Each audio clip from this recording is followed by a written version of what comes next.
Hello guys, good morning or good afternoon sa inyo lahat dyan.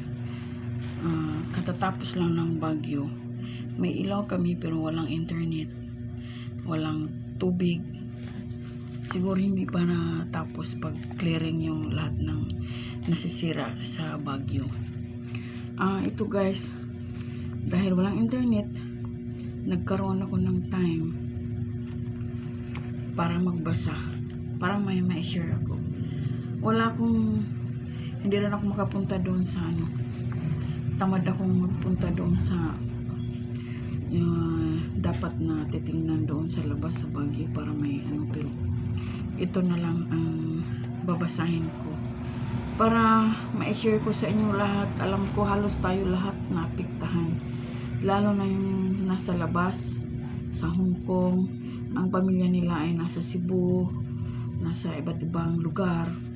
Kaya ito para ma-refresh ang mga pag-iisip nyo at medyo magaan-gaan yung mga feelings nyo na nalulungkot kayo dahil sa pangyayari. Ito babasahin ko, share ko sa inyo. Ang title nito ay Overcoming Trials in Life.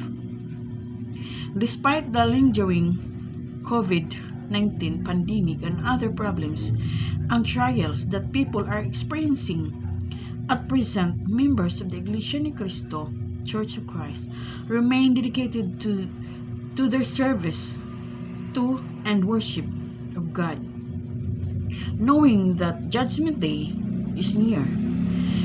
They stand their ground and never lose hope as they follow all of God's commands. Whatever hindrances may arise along the way, they strive to fulfill their duties to God at all times until they finish their race and are saved on that great day. Why and how do they continue to uphold their divine obligations despite the intense trials and tribulations they experience? Burden to many, even if they experience great troubles and sadness nowadays, those things do not surprise the members of the Church of Christ, for such will inevitably happen in people's lives in this world. This is the pronouncement of the Bible. Thus, disaster will strike you like a storm. Problems will pound you like a strong wind. Troubles and misery will weigh you down. Proverbs chapter 1 verse 27, easy to read version. We know the terrible outcome when bad storms and strong winds hit a place, great destruction and devastation. In extreme cases,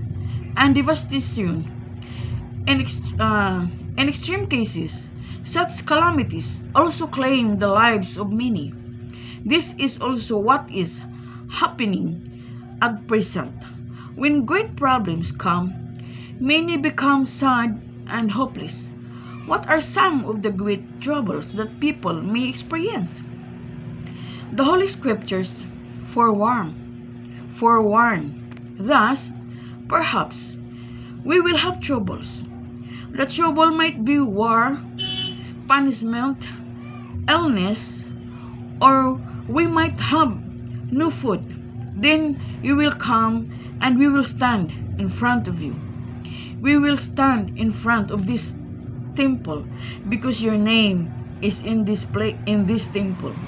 Then we will ask you for help when we are in trouble. Then you will hear us and you will save us. 2 Chronicle chapter 20 verse 9, Easy English Bible. Wars, famines, poverty, and illnesses are some of the great troubles foretold by the Bible that mankind will experience. Just thinking about these painful troubles can already make a man lonely and miserable. Lamsa chapter 3 verse 19, Contemporary English Version. This inflict mental torture to some and bewilderment, or confusion to others. They do not know what to do anymore. They lose direction in life. They get discouraged and upset. Job chapter 4, verse 5. Many become nervous, stressed, and depressed. The solution to troubles and problems. As humans, we normally feel hurt when affected by great troubles and problems. Despite this, the true servants of God have a solution for all the problems in life. They know whom to turn to or rely on for them to have the strength to move on. The Bible states, thus, God is our refuge and strength, a help always near in times of great trouble. Psalm chapter 46, verse 1, Common English Bible. God is always ready to extend His helping hand to His servants in times of trouble. He is always near to those who need Him so truly. Can His power be equaled, and is there any other God like Him? This is the answer of the Bible. Has any other God ever tried to go and take a people for Himself from inside another nation? No, but you yourselves have seen everything that the Lord your God will did for you. He showed you His power and strength. You saw the trouble that tested the people. You saw miracles and wonders. You saw war and the terrible things that happened. The Lord showed you all this so that you would know that He is God. There is no other God like Him. Deuteronomio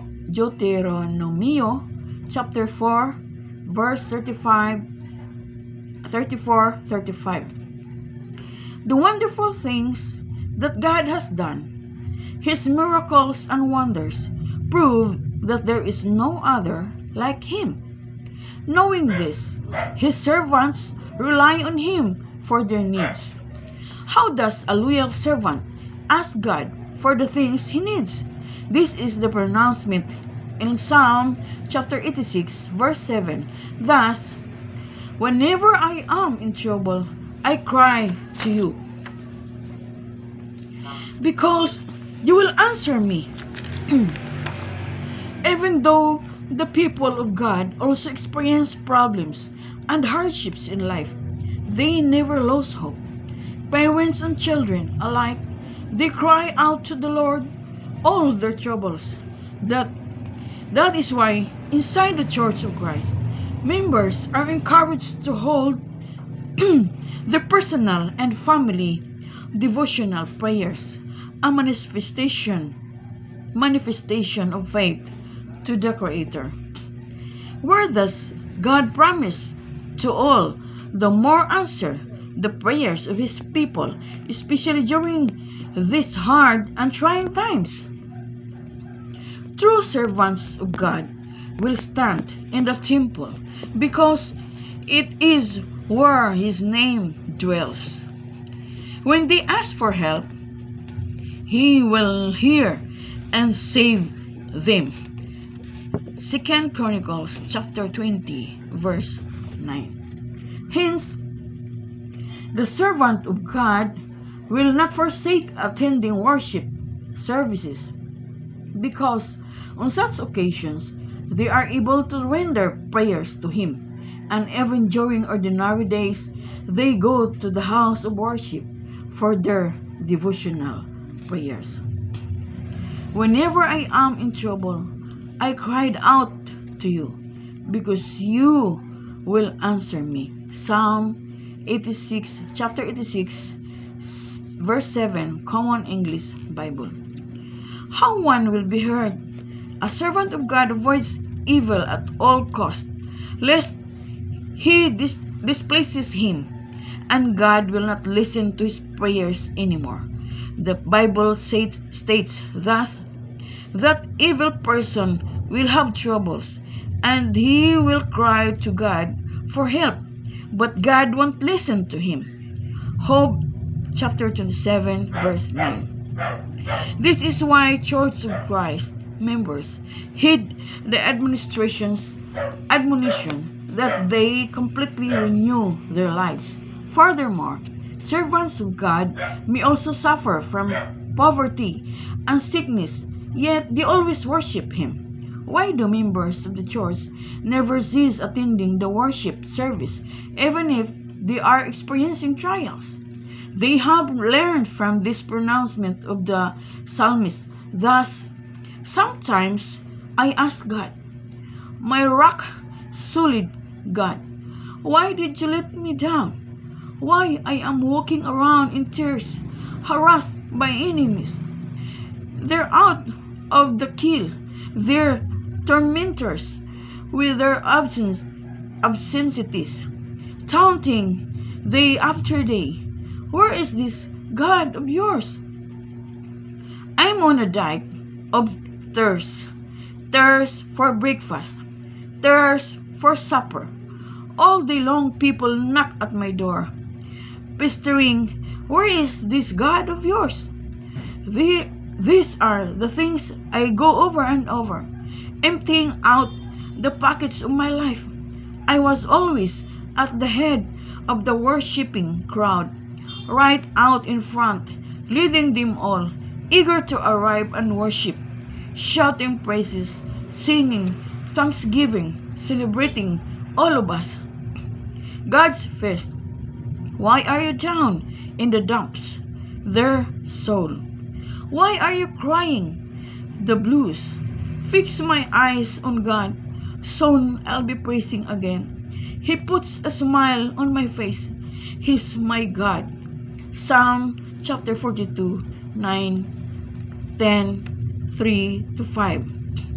True members of the Church of Christ know that hardships, sickness, and trials in this life are only tests of faith. That is why they will not stop attending worship services. They are always eager to hear the commandments of God and put them into practice. Faith gives them strength and perseverance to move on, and they fix their eyes on God, believing that the Creator will always be there to put smiles on their faces.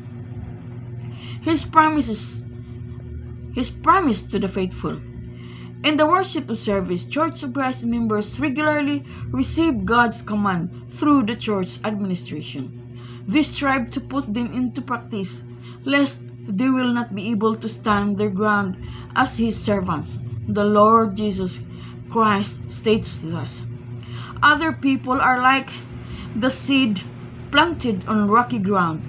They hear the teaching, and they quickly and gladly accept it, but they don't allow it to go deep into their lives.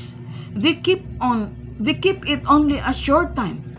As soon as trouble or persecution comes because of the teaching they accepted, they give up. Mark chapter 4, 16, 17. A true Christian must be attentive and attentive to and must stand firm in his calling even when trouble, persecution, and pandemic come. By obeying God's commands in this way, he can remain steadfast and strong in his calling and continue upholding the complete renewal of life commanded by God to His people. For the righteous servant of God, this is what God promised. Thus, when the righteous cry for help, the Lord hears and delivers them out of all their troubles. Psalm 34, 17. Diyan lang muna guys. Meron pa itong part 2. Maraming salamat sa inyong pakikinig. Please don't forget to like and subscribe. Thank you so much guys. Big love shout out sa inyong lahat. God bless. Keep safe and thank you for watching. Bye-bye.